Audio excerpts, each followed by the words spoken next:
बात करेंगे भारत के लिए आई एक गुड न्यूज की, और ये वो न्यूज है जो कि तस्दीक कर रही है भारत की ग्रोथ तेजी के साथ बढ़ रही है। भारत की इकोनॉमी को चार चांद लग रहे हैं और भारत का वेल्थ इंजन सही रफ्तार में दौड़ रहा है। दरअसल भारतीय रिजर्व बैंक के गवर्नर शक्तिकांत दास ने सिंगापुर में एक अंतर्राष्ट्रीय मंच पर कहा कि भारत की विकास दर 7.5% से भी ज्यादा होने की क्षमता रखती है। ये बात उन्होंने सिंगापुर में फ्यूचर ऑफ फाइनेंस फोरम में कही, लेकिन उनकी इन बातों को अगर आप दूसरे अनुमानों से जोड़ते हैं तो एक पॉजिटिव पिक्चर नजर आती है।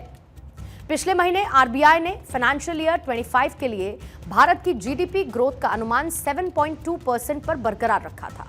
वहीं इंटरनेशनल मॉनेटरी फंड यानी कि आईएमएफ ने फाइनेंशियल ईयर 2024-25 के लिए भारत की जीडीपी ग्रोथ का अनुमान 0.20% से बढ़ाकर 7% किया था। आंकड़े देखिए और ये गुड न्यूज क्यों है ये आप समझिए। शक्तिकांत दास का ये स्टेटमेंट, जो कि आरबीआई के गवर्नर हैं, कि भारत की विकास दर 7.5% से भी ज्यादा होने की क्षमता रखती है, यानी कि भारत में संभावनाएं किस तरीके की हैं, भारत की विकास दर की संभावनाएं कितनी ज्यादा हैं, भारत की ग्रोथ परसेंटेज की संभावनाएं कितनी ज्यादा हैं, उनका ये स्टेटमेंट इस तरफ इशारा करता है। यानी कि हर तरफ से भारत के लिए एक शुभ खबर आई है और जीडीपी ग्रोथ रेट में अनुमान ये बताता है कि हम सही दिशा में सही तरीके से आगे भी बढ़ रहे हैं और काम भी कर रहे हैं।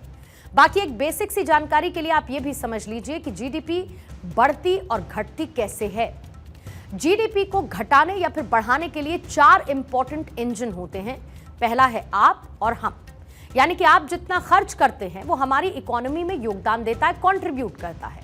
दूसरा है प्राइवेट सेक्टर की बिजनेस ग्रोथ, ये जीडीपी में 32% का योगदान देती है। और तीसरा है सरकारी खर्च, इसका मतलब है गुड्स और सर्विसेज प्रोड्यूस करने में सरकार कितना खर्च कर रही है और इसका जीडीपी में 11% का कंट्रीब्यूशन होता है।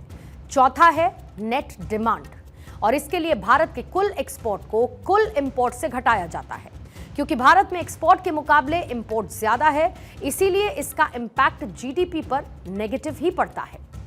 और देशवासियों के लिए खुशी की बात यह है कि हमारी जीडीपी के ये चारों इंजन शानदार काम कर रहे हैं।